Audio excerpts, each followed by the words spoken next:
Bismillahirrahmanirrahim. Bismillahirrahmanirrahim. Assalamualaikum warahmatullahi wabarakatuh. Alhamdulillahirabbil alamin wassalatu wassalamu ala sayyidil mursalin wa ala alihi ajma'in. Allahumma iftah alaina hikmatak wa anshur alaina min khasa'in rahmatika ya arhamar rahimin.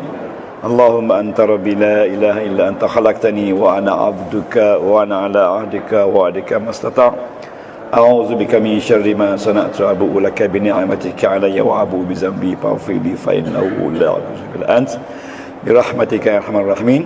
Wa sallallahu ala sayyidina Muhammadin wa ala alihi wa barakatuh wasallam walhamdulillahi rabbil alamin. Taqabbalallahu minkum. Kita bersyukur pada Allah. Malam ni kita akan mengingat 8 medan lagi. Cuma 8 medan ini kita kena ingatlah. Dan saya akan beri pada seseorang nama-nama medan ni, terutama sekali orang yang tak dapat medan lagi. Jadi hari ini kita akan melihat 8 sebab kenapa isim berbaris hadapan. Kita akan melihat isim, kita kenal isim, dan kita akan kenal dia barisnya hadapan. Dan lepas tu kita akan kenal kenapa dia baris depan. Ya, kenapa dia baris hadapan. Setiap orang yang memegang watak ini dan kita semua, bila kita tahu isim tu baris depan sebabnya sebagai contoh mubtada, jadi kita kena ada knowledge tentang mubtada. What is mubtada? Ya, how to recognize mubtada in the Quran. Lepas tu kita mungkin tanya, apa dia kriteria mubtada? Kalau dia itu isim singular, apa tanda? Kalau plural, apa tanda dhamma dia? Dan kalau dia jamak muzakkar salim, apa tanda? Mana kalau tuan-tuan boleh tahu ini semua sekali, isim baris depan, alhamdulillah, syukur. Kita boleh maknanya mendapat ilmu yang banyak tentang isim. Ya, yang pertama sekali kita kenal isim. Bila tengok saja isim, dia baris depan, tengok sebab dia. Ya, jadi sekarang ni saya bagi nota yang di dalam ni dah lengkap dengan ilmunya ada sekali. Yang pertama ada tulis marfu' di atas tu. Boleh? Yang kedua ada tulis contoh-contoh. Yang pertama, tuan-tuan, isim marfu' dalam Quran, bila dia bersendiri, tak ada siapa-siapa depan dia, dia sendiri. Kalau kita nak sebut perkataan masjid, kita kena kata masjidun, ataupun dalam bahasa Inggeris a mosque, ataupun kita kena sebut al-masjidu dalam bahasa Arab. Tak boleh kita sebut al-masjid wakaf ataupun masjid, itu orang Melayu. Tapi dalam bahasa Arab kita mesti sebut al-masjidu. Sebutan dia betul, an-nabiyyu, Allahu, when it is alone, no other word before. Ya, jadi meaning tak ada apa-apa makna, just sebut saja Allahu. Kalau kita sebut Allahu Akbar, sudah ada ayat, kita kena bunyi Allahu Akbaru. Kalau sebut Allah saja, Muhammadun. Ya. Ya. Kalau qalamun, al-qalamu, ataupun qalamun, kalau dia tak ada al-qalamu, the pencil, qalamun, a pencil. Jadi when it is alone, dia mesti duduk, dia mesti sebut berbaris hadapan. Boleh? Jadi nombor 8. Ada. Jadi nombor 8. Ya, nombor 8 dalam nota. Dalam 2 nota tu nombor 8. Tengok nota nombor 1. Isim marfu' bila dia kata syaklul asli. Syaklul asli, syaklu ni baris. Al-asli asal. Ya, nombor 8. Kita letak nombor 8. Baris asal. Jadi perkataan Arab adalah ada barisnya. Macam kita kata al-masjidu, alif lam al mim si mas jim bawah ji, dal depan du. Tapi kita selalu kata al-masjid. Tapi dari segi nahu kena kata al-masjidu. Bila dia asal, dia mesti baris depan. Kalau kata al-masjidi, kenapa? Why? Tak ada apa-apa. Haraf jar tak ada, apa tak ada. Ya, kalau kata al-masjidah, why? Tapi kalau kata al-masjidu, no why. Sebab it is asli, Datuk. Okey, boleh? Ini nombor 8 ya. Nombor 1. Yang pertama, nombor 1, bila isim tu jadi mubtada. Cuba sebut mubtada. Tuan Haji Abdullah, boleh saya carry tajuk ni, mubtada. Cuba bangun sebut saya mubtada. Saya Abdullah mubtada. Tengok Tuan Haji mubtada pakai baju jalu. Ya. Jadi tuan-tuan jangan lupa besok belajar apa dengan Ustaz Allah 2 tahun, mubtada. Tuan-tuan boleh sebut 114 tajuk. InsyaAllah 23 dalam tangan. Betul tak? Ini 24, mubtada 25, campur 8 ni 31. Jadi ada lagi, baki lagi. Jumlah semua sekali 114. Sebelum kita bertolak, insyaAllah tuan-tuan akan diuji, ya, dengan 114 ini. Itu lagi takut. Okey. Ilmunya al-mubtada. Al-mubtada ismun marfu'. Itu ilmu dia. Isim berbaris hadapan. Boleh? Yaqa'u, duduk. Yaqa'u tu makna si. Fi awalil jumlah. Duduk di awal jumlah.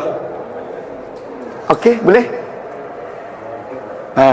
Al-mubtada adalah kata nama yang berbaris hadapan dan duduknya di awal ayat, dan sebelum dia tu tak ada apa-apa. Ya. Jadi tengok tu.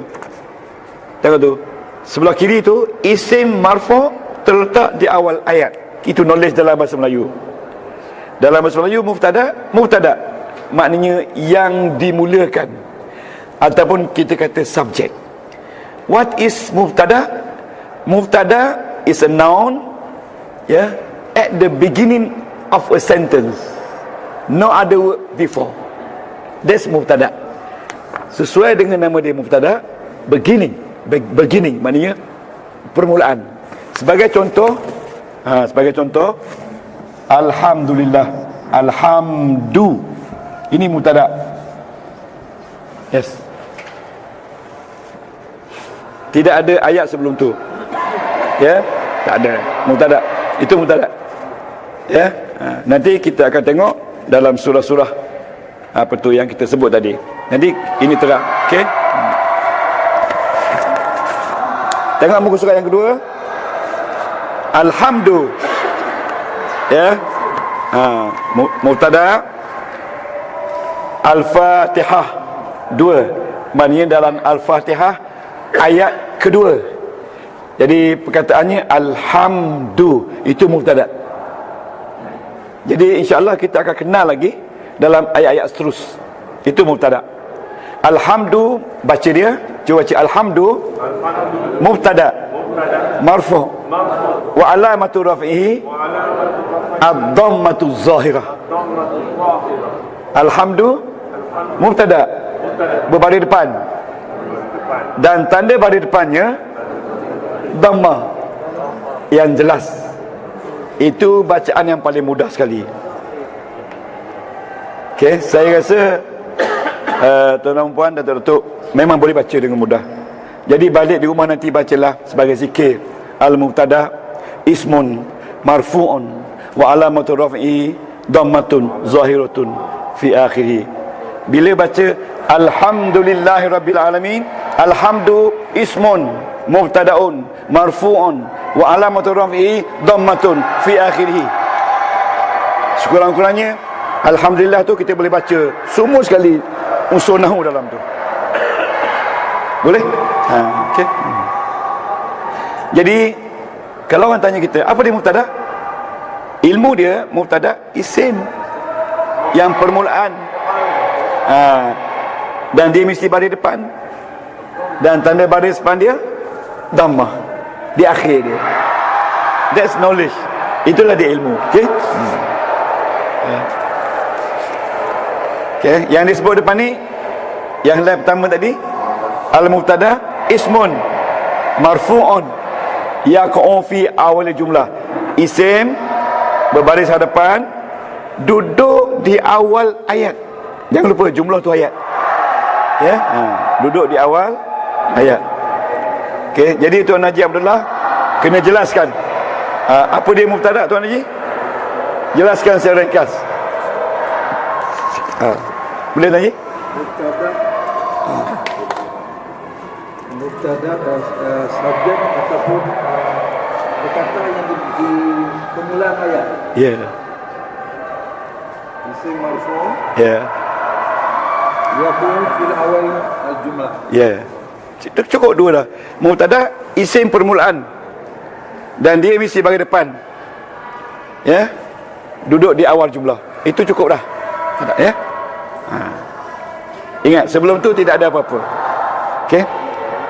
Okey.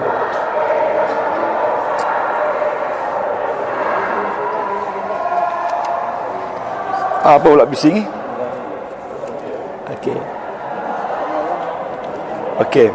Tuan-tuan, yang kedua. Ingat yang kedua. Yang kedua Prof boleh ambil alih. Yang kedua khabar. Khabar. Ya. Bila ada mubtada maka ada khabar. Kalau saya kata Allahu, itu mubtada. Kalau kita kata khabar dia Allahu akbaru. Allahu akbaru. Akbaru itu mubtada.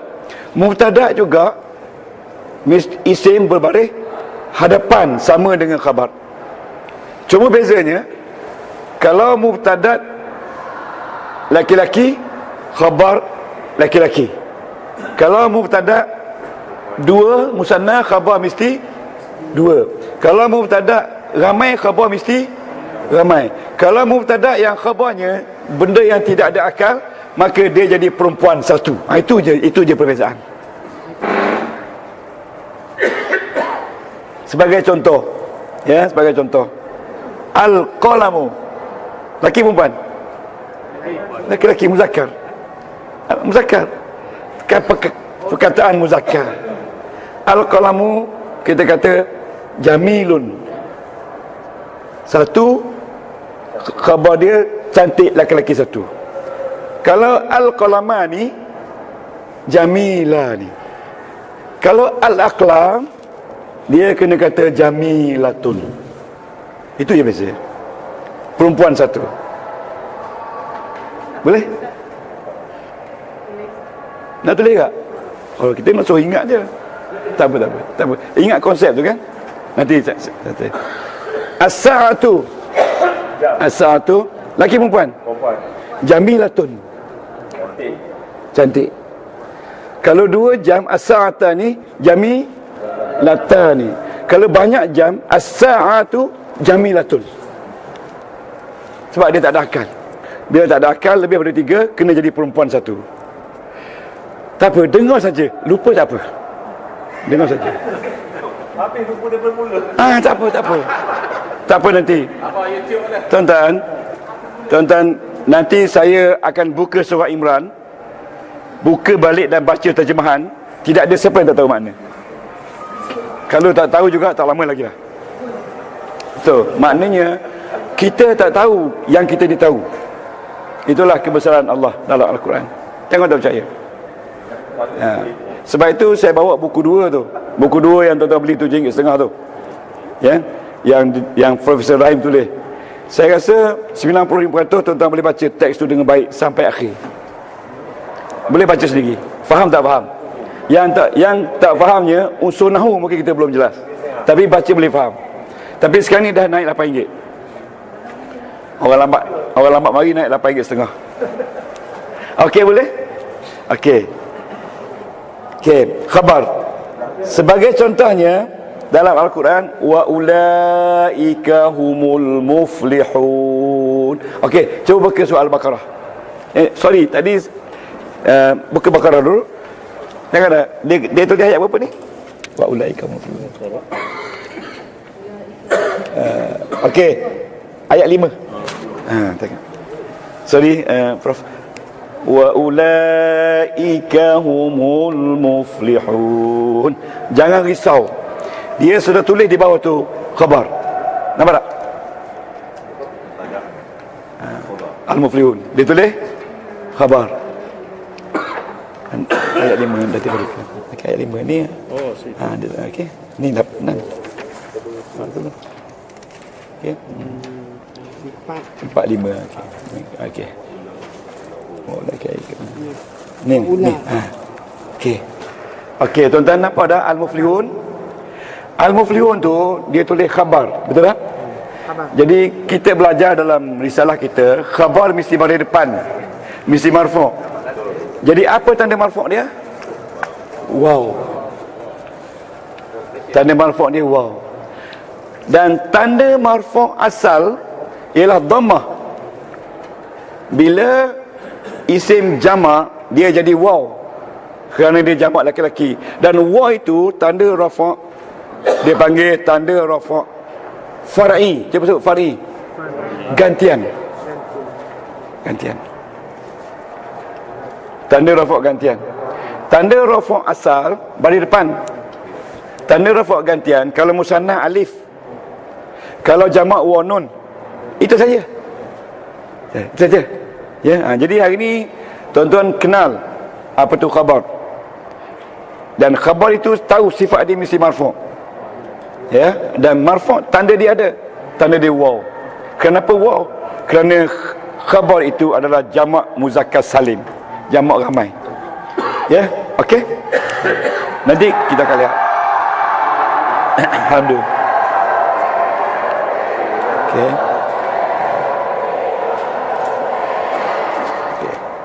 Okey. Okey. Prof ambil apa tu khabar. Okey. Tuan Haji Suradi isim kana. Jadi orang yang main peranan ni dia kena tahu lebih daripada orang lain, sebab dia akan ditanya besok. Bukan di akhirat, di dunia tu. Ditanya. Sekarang bila naik motor tu jangan lupa bawa nota nahwu. Ya. Sambil-sambil berhenti tu kan baca nahwu. Okey, isim kana. Isim kana hanya masuk kana dan saudara-saudara kana, ada 6 tu. Dia hanya masuk kepada mubtada' dan khabar. Ingat lagi tak? Dia masuk kepada mubtada' dan khabar. Kita ambil contoh. Ya. Kita ambil contoh. Allahu mesti mubtada', alimun khabar. Kalau kita sebut hakimun dah jadi tabi'. Ingat lagi tak tabi'? Tapi dalam ni belum ada tabi' lagi. Ini mubtada', yes. Ini khabar. Sebab apa dia kata ini mubtada'? Sebab ada khabar. Kalau tak ada khabar, maka Allah itu asli. Boleh? Boleh? Ataupun dalam bahasa Inggeris dia panggil ini subject, ini predicate. Cuma bezanya dalam bahasa Arab, setiap subjek dan predicate mesti baris depan. Sifat dia itu nombor 1. Sifat dia mesti baris depan. Because now we are learning about isim marfu', isim baris depan. Okey. Jadi ingat. Jadi mubtada' tadi sebab ke berapa? Sebab pertama. Khabar sebab ke berapa? 2. Okey, bila masuk kana, yes, kana, ayat menjadi lebih kuat berbanding dengan tidak ada kana. Allahu alim mubtada', it is an open statement biasa. Tapi bila masuk kana, dia akan emphasize, tekankan, adalah Allah itu maha mengetahui. Bila masuk kana, isim ini sudah jadi isim kana. Sudah jadi isim kana. Yang tadi mubtada' sudah change tu nama isim kana. Jadi bila isim kana mesti berbaris hadapan. Okey? Dan dulu mubtada, sekarang jadi khabar kana. Begitu kana, dia sudah jadi aliman. Ini kita belajar minggu depan. Isim berbaris di atas. Tuan-tuan, jadi dalam Quran bila ada kana, isim pertama jadi isim kana, isim kedua jadi khabar kana. Kalau tak ada kana, isim pertama jadi mubtada, isim kedua jadi khabar. Kalau tak ada dua ni, Allah ni bentuk asal. Boleh? Jadi di situ sudah ada 3-4 reason dah. Boleh? Tak lagi. Okey, jadi isim kana dia mesti baris depan. Ini sebab yang ke 3. 4 ke 3?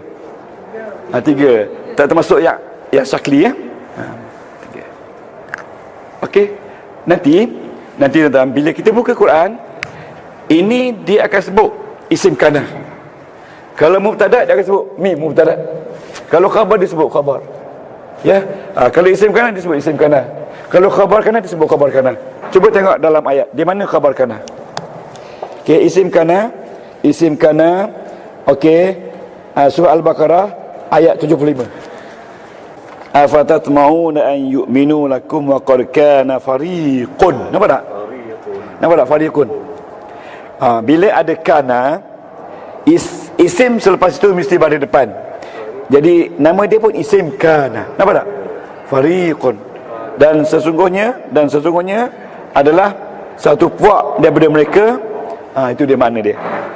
Jadi ingat, lepas kana, isim dia mesti baris depan. Ingat, kana ada 5-6 beradik lagi yang sama dengan dia. Ya, gunanya sama. Ingat. Jadi nak tengok adik-beradik kana pada jadual ABC.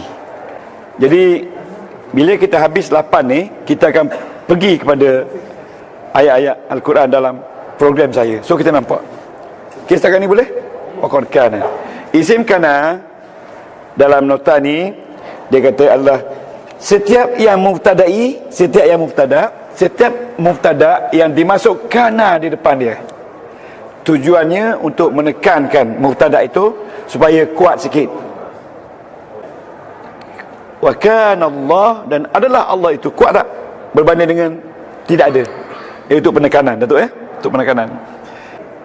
Dan dia punya ilmu dia, kullu mubtada, mana kullu? Semua mubtada tadkhulu alaihi, mana tadkhulu? Dakhala, masuk, alaihi kana, atau ihda akhawatiha, salah satu daripada saudaranya. Ihda tu maknanya salah satu dari saudaranya. Jadi saudara dia ada 6 semua. Ya, di bawah tu ada saudara dia. Tuan-tuan jangan risau saudara, ingat dia dulu. Jangan risau saudara dia ni. Ada saudara dia. Kita akan dapat ya. Okay. Jadi itu ilmu dia. Kana, isim kana adalah mubtada yang masuk sebelumnya kana dan saudara dia. Jadi isim yang pertama selepas kana adalah isim kana dan mestilah berbaris hadapan. Ingat tu ya. Jadi bila orang tanya, kita kena jelas macam itulah. Kena jelas macam tu ya. Mesti bagi depan. Dan tanda dia, kalau isim tu mufrad, bagi depan. Kalau isim tu musanna, alif nun. Kalau isim tu jamak, waw nun. Itu saja. Lain tak ada lagi. Okey, lebih kurang. Sekiranya Allah Subhanahu Wa Taala nak menekankan lagi statement Allahu Aliman tu, dia masuk inna. Inna ni, ingat ada pada jadual ABC, inna jadi alat nasab. Ya, alat nasab. Dan dia kata juga alat nasah. Kana ni dia panggil fa'il nasah. Tak ingat tak apa? Apa guna nasah?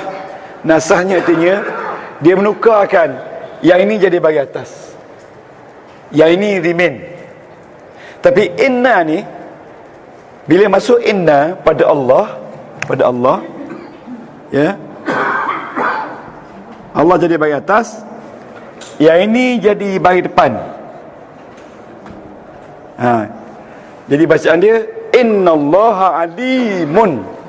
Jadi yang ini ni adalah khabar inna. Jangan kata khabar mubtada, khabar inna. Apa dia khabar inna? Kita baca jadual dalam ni.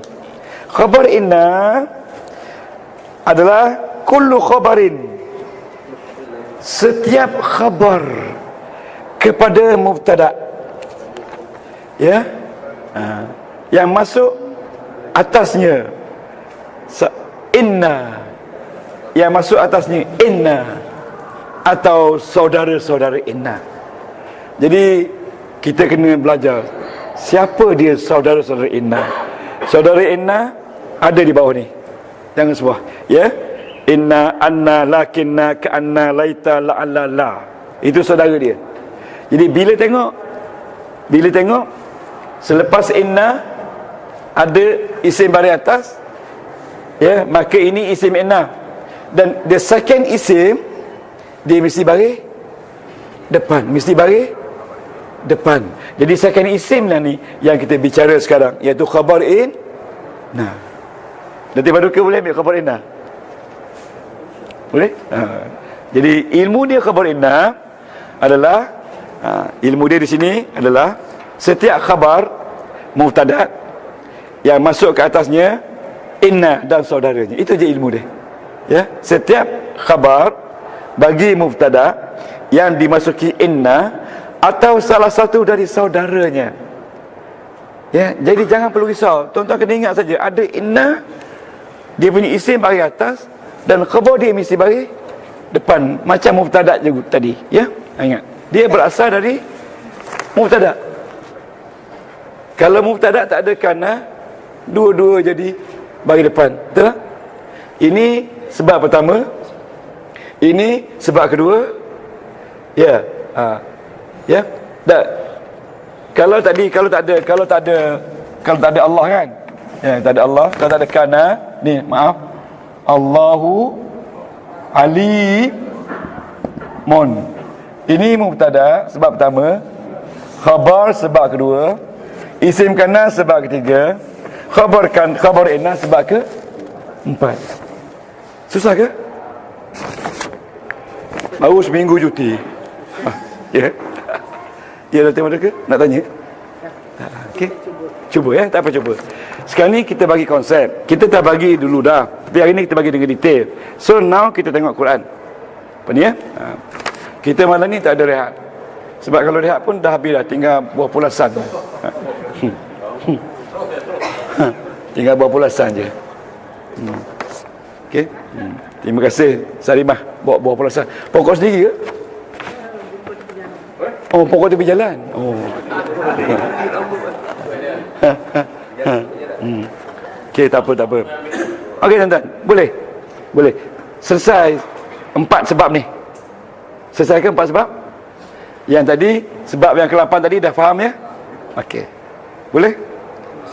Okey, ada nak tanya? Okey. Jadi 1 2 3 4 sebab ni semuanya yang didahului dengan isim. Okey. Bila isim pertama mubtada dan khabar.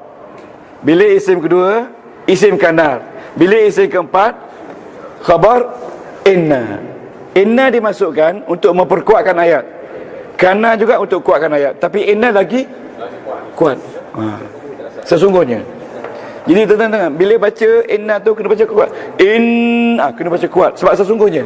Kalau baca inna tak kuat.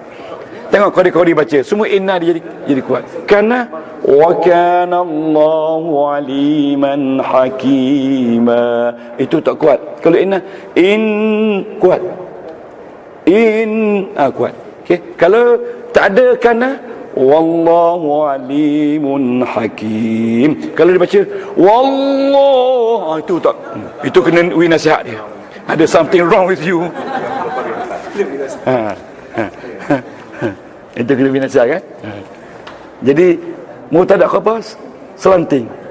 Kana sikit alun. Yang alunnya di mana? Yang akhir tu alun kan. Wa kana Allahu aliman hakima. Kan? Kalau inna Allaha alimun hakim. Tuan-tuan jangan lupa, siapa yang memegang kana ni, kana ni dia banyak kerana sebab dia fi'il madi. Dia panggil fi'il nasah. Ya. Umpamanya ya, ini jangan dengar sangat. Okey, kalau saya kata kana Aliyun ustazan. Betul tak ayat ni? Betul tak Ustaz ayat ni? Betul tak Ustaz? Kalau tak ada kana, dia jadi Aliyun ustazun. Ali itu ustaz. Betul? Okey. Tak ada. Mana mubtada? Mana khabar? Okey. Ali. Kalau saya kata ana ustaz, macam ni bunyi ustaz? Macam ni bunyi ustaz? Ini mubtada khabar. Ana ni mubtada, tapi fi mahalli raf'in, sebab dia dhamir. Ingat lagi tak? Yang dulu tak ingat. Oh, Cetan kata ini balik malam bincang. Okey, ustazun tak dapat elak sebab dia ni isim yang berubah. Ustazun. Boleh tak? Okey, boleh? Okey, sekarang ni kalau saya nak kata kana, ana ustaz, ustazun. Ini ayat adalah saya ustaz. Jadi ayat ni salah. Yang ini betul. Yang ini salah. Yang ini kena kata kana campur dengan na, jadi kuntu. Saya adalah ustaz. Pernah dengar tak ada kuntu? Kuntu fi yaumin adalah saya pada satu hari. Kuntu tu sebenarnya kana campur dengan ana. Kalau kuntum, kana campur antum. Kalau kana campur huwa. Sebab dia fi'il madi. Kun fayakun. Iaitu kan orang tahu. Sebab semuanya ikut Tuhan. Kalau Tuhan kata jadi, jadilah.